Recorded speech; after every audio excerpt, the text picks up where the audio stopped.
You laugh differently, depending on who you're with. Your voice changes slightly. Your opinions soften or sharpen. Around some people, you're quiet. Around others, you're strangely confident.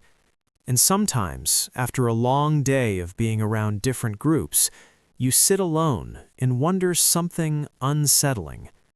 Which one of those versions is actually you?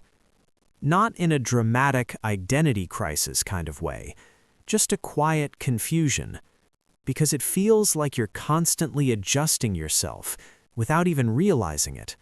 And the strangest part is this: you're not sure when it started. You might notice it in small moments. At work, you're careful with your words, measured, polite, slightly reserved. With close friends, you're louder, more opinionated, more relaxed.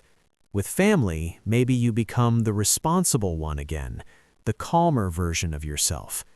None of these versions are fake, but they feel different. And over time, this creates a subtle tension inside you. Because if your personality changes depending on the room, it raises a quiet question in your mind. Do people actually know you? Or do they only know the version of you that fits that environment? This pattern also changes how you make decisions. You might hesitate before speaking your real thoughts. You might filter yourself more than others seem to. Not because you're dishonest, but because your brain is constantly asking a silent question. What version of me works best here? This isn't random behavior. In psychology, this pattern is closely tied to something called self-monitoring. Some people naturally track social cues very carefully. They adjust their behavior to match the emotional tone of the environment. But when this ability becomes very strong, something interesting happens. You become extremely good at fitting in, and slowly, you become less sure where your own center is. But here's the important part. This doesn't mean you're fake. It doesn't mean you don't have a real personality. It means your brain learned something very useful: adaptation. Humans are social survival machines. For most of our history, belonging to the group meant safety. Rejection meant danger. So the brain evolved to do something remarkable. It constantly scans the social environment and adjusts behavior to increase acceptance. Your mind isn't malfunctioning. It's doing exactly what it was designed to do. The problem only appears when that adjustment becomes so automatic that you stop noticing it.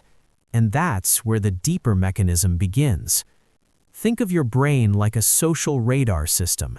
Every room you enter, your brain scans signals: tone of voice, facial expressions, group dynamics. Within seconds, a network in your brain called the default mode network starts predicting how you should behave. It asks questions like, who has status here? What behavior gets approval? What might cause friction? Then another system, your behavioral inhibition system, quietly adjusts your actions, not consciously, but automatically. The result is a kind of personality tuning, like a radio adjusting to different frequencies. Your version of you around coworkers is one frequency, around close friends, another, around strangers, another. Individually, these shifts are small, but over time, if you're constantly tuning to external signals, your internal signal gets quieter. And that's when the confusion appears. Not because you lack identity, but because the environment has been speaking louder than your own signal. So the real question becomes, how do you hear your own frequency again? This doesn't require becoming rigid or authentic all the time. The goal isn't to stop adapting. The goal is to rebalance the system. Here are 4 ways the brain can start doing that. 1. Notice the shifts. Start observing when your personality changes, not judging it, just noticing it. Research in cognitive psychology shows awareness interrupts automatic behavior loops. Example, You might notice that at work, you avoid sharing personal opinions. Simply labeling that pattern, "I'm filtering myself here," activates the brain's prefrontal cortex. That small awareness gives you choice. 2. Anchor one stable trait. Pick one value or trait you keep consistent everywhere. Kindness, curiosity, humor, honesty. Personality research shows identity becomes stable when a core trait stays constant across contexts. Example, maybe you're quiet at work and playful with friends, but kindness stays constant in both places. That becomes your internal anchor. 3. Practice small authenticity. Your brain fears rejection when expressing your real thoughts, but neuroscience shows gradual exposure rewires that fear response. Start small. Share a mild opinion in a meeting. Mention a personal interest in conversation. Each time the social outcome is safe, the brain updates its prediction model. The fear signal weakens. 4. Create identity time.